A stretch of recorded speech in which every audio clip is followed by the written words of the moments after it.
that he attended Lenana School and the University of Nairobi. There's no mention of Team University at all. Was this an honest omission? Mr. Nyamodi was convinced otherwise. He submitted that a degree is such an important document. There is no way the first respondent would have failed to mention the said degree. Counsel submitted that there lies only one conclusion. The Team University degree purportedly acquired by the first respondent on 21st of October does not exist. Mr. Nyamodi produced a letter stating that Mr. Sakaja did not graduate from the University of Nairobi. Mr. Nyamodi further submitted that the letter dated 6 June 2022 from the Commission for University Education only stated that Team University is a recognized university. The Commission stated clearly that it cannot verify the authenticity of the degree. Counsel therefore submitted that it was incumbent upon the second respondent to investigate the authenticity of the said degree before clearing the first respondent to stand for election. Mr. Nyamodi further submitted that in the present scenario, once the authenticity of his degree had been put to question, the burden of proof shifted to the respondent to investigate the validity or otherwise to prove that he has a degree. Counsel relied on the case of Janet Ndago Ekumbo Mbete and versus Attorney General and 3 others, 2013 EKLR. Counsel further submitted that the burden of proof shifts to the party who seeks to rely on the impugned documents. In this respect, counsel cited the case of Peter Muiruri Kamau versus Mary Muihaki Kamau, Musyoka versus Returning Officer Iebc, and 3 others.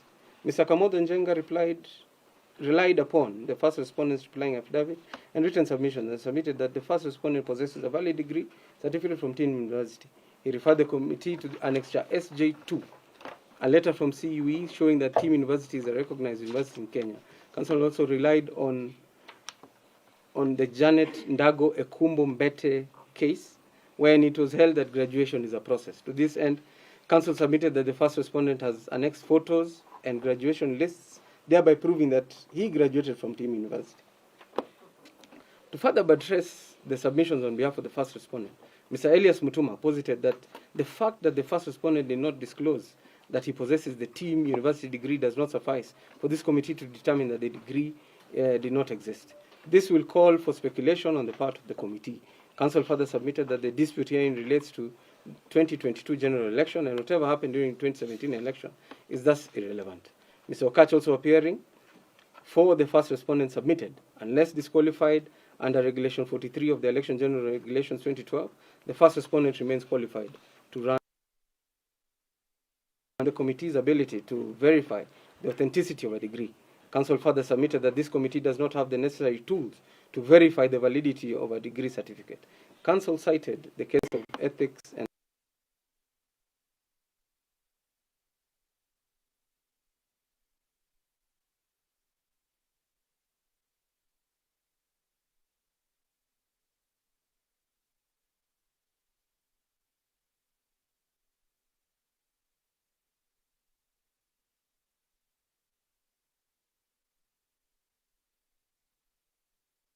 that the complainant cannot shift or even lower the burden of proof. Counsel submitted that the legal ended complainant and he has to discharge the same. Mr. Kipkogei submitted that the second respondent was only required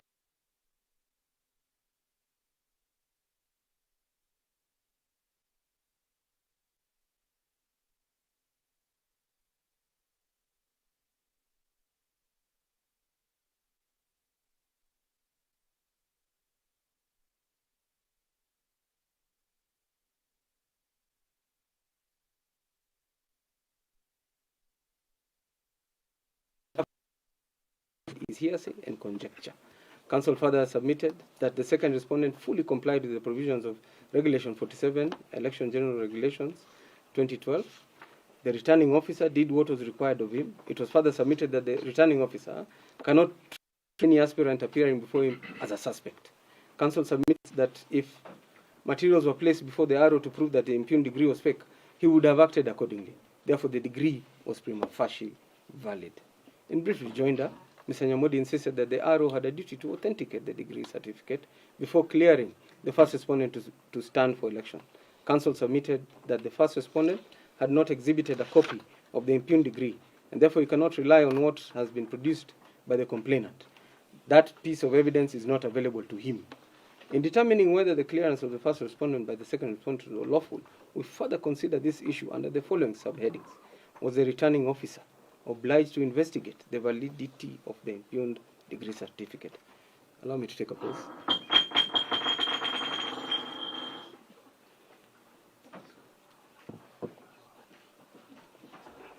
It is not in dispute that the impugned degree certificate exists. What is being challenged is its validity. Therefore, we pose the question, is the returning officer obliged to go beyond the degree certificate presented him and carry out investigation? The answer seems to be in the negative.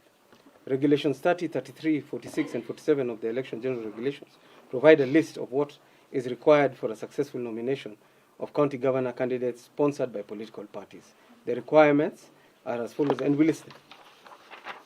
The returning officer is restricted to this list and any other requirement that the law may demand. We agree with Mr. Kipkogei's assertions that the returning officer is not obligated to conduct investigations to ascertain the authenticity of a degree.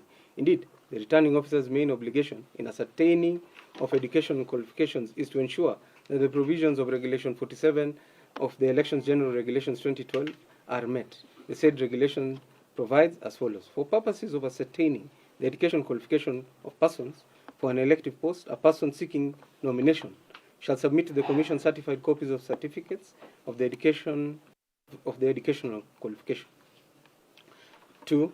Where the body that issued the certificate is based in Kenya, a candidate shall be required to seek authentication of that body with the Kenya National Examinations Council in the case of Form 4 certificates, or the Commission for University Education in the case of university degrees. We further agree with Mr. Okachi's submissions that the Commission, and by extension this committee, lacks the necessary tools with which to verify the validity of degrees presented by political aspirants. We seek guidance from the courts in Ethics and Anti-Corruption Commission versus Granton Graham Samboja and another.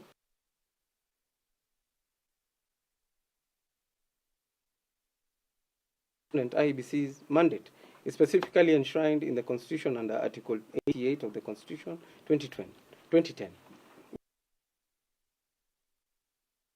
And elections to any elective body or office established by the Constitution or other laws.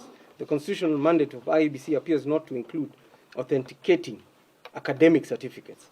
It therefore follows the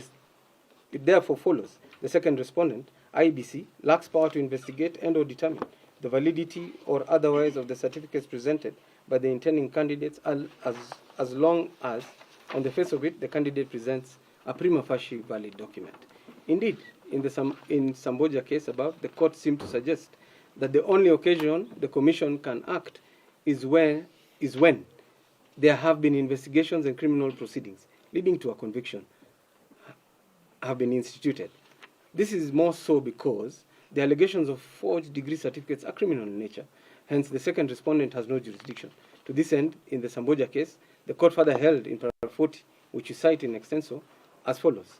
The petitioner further did not demonstrate that the first respondent had been prosecuted or standing trial for the alleged falsification of academic credentials, and further, no order of the court or quasi-judicial body had been availed to the second respondent for consideration and necessary action.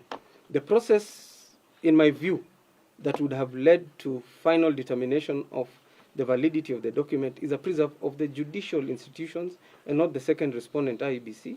The second respondent has no investigative machinery to undertake inquiries into the validity and legitimacy of academic certificates and credentials applied to it by the various candidates, but merely acts in trust on the face value of the documents.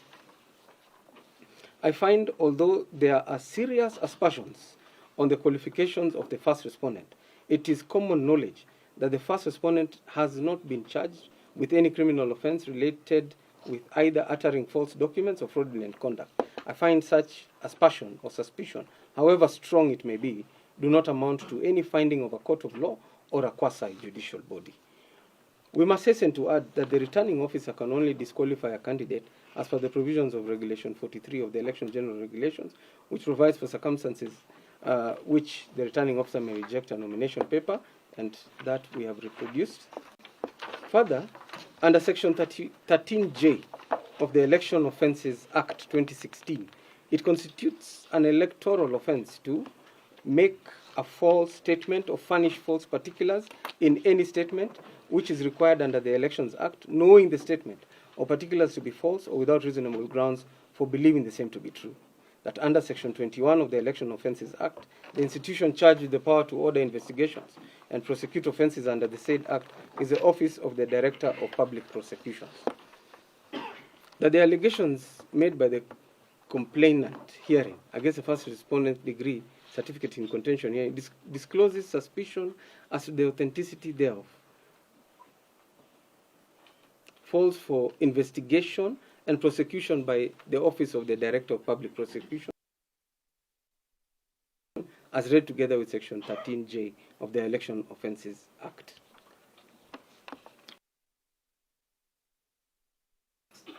The content contends that once the validity of a degree came into question, the burden of proof shifted to the first respondent to prove that the said degree is valid. The complainant also was also on the second respondent to investigate the authenticity of the